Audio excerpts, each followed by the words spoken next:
Our dams are aging. In New York State, are relics in the stream no longer serving a purpose. With climate change and increased precipitation, you have potential recipe for problems. You had this obsolete dam. In order to help these fish, we have to return their habitat back. Removing dams and replacing culverts is a good thing for a more resilient stream and river.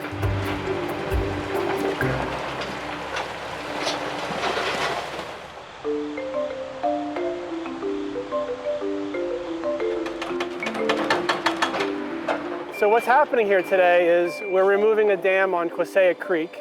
Quassia Creek is a tributary to the Hudson River. This turns out to be the first dam upstream of the Hudson. There is a growing movement in the Hudson Valley, actually in the US, to remove dams. So we have a grant program where we can provide restoration money for dam owners to remove their dams. Culverts are some of our most common pieces of infrastructure. A culvert is a structure that moves water from one side of the road to the other. We're looking to identify culverts that are maintenance concerns, culverts that are too small for flooding, and culverts that are barriers to organisms. You're essentially taking the stream and converting it back to what it used to be.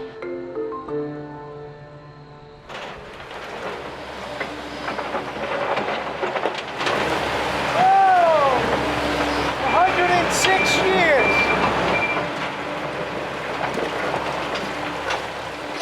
Dams and culverts are obstructions in the stream. They really have kind of three potential scenarios in the future. They can either be maintained forever, they can be removed, or they will eventually crumble and fall and breach and fail on their own.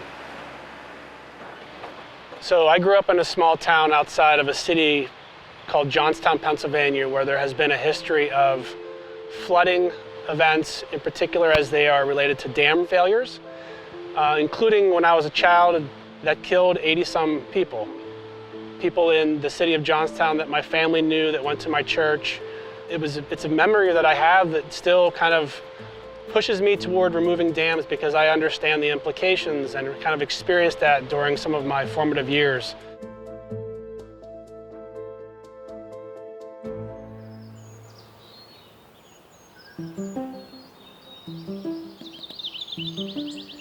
So right now we are at a culvert, and this is an unnamed little tributary that passes through this culvert and goes right to the Hudson. If a culvert is too small, that can create additional pressure on the road, so we actually can see bits of the road being chipped away from the water that's being forced into a structure that's possibly too small. If a culvert were to fail, there could be an immediate risk to downstream property owners. It could be flooding into people's homes or on their property.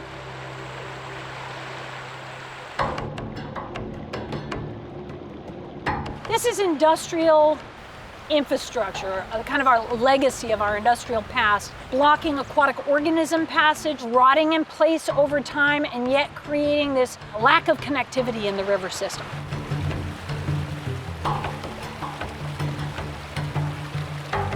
The most imperiled creatures on the planet right now are freshwater fishes.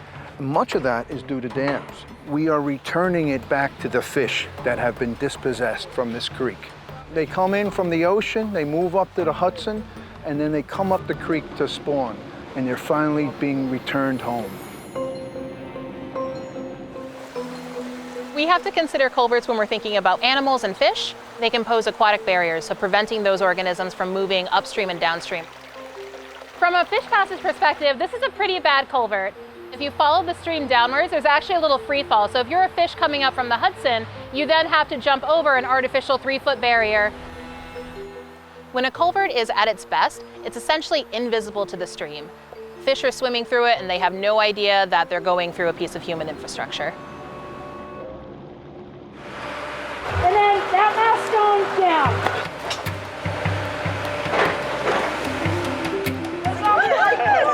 So fish just swim up through We the... just saw a fish go right up, just jumping up like through jump the through. rocks. It was about this big. It was awesome.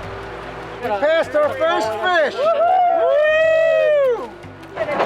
One happy fish at a time. Where else can you say, I've changed the world? And when I saw that fish, we helped change the world for those fish. We hope, remove it and they will come.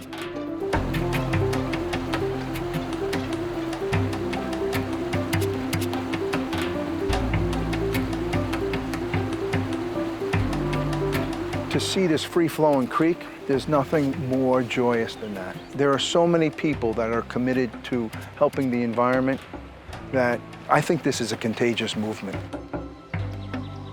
The Climate Smart Communities program provides guidance, leadership recognition, and funding to support municipal climate action.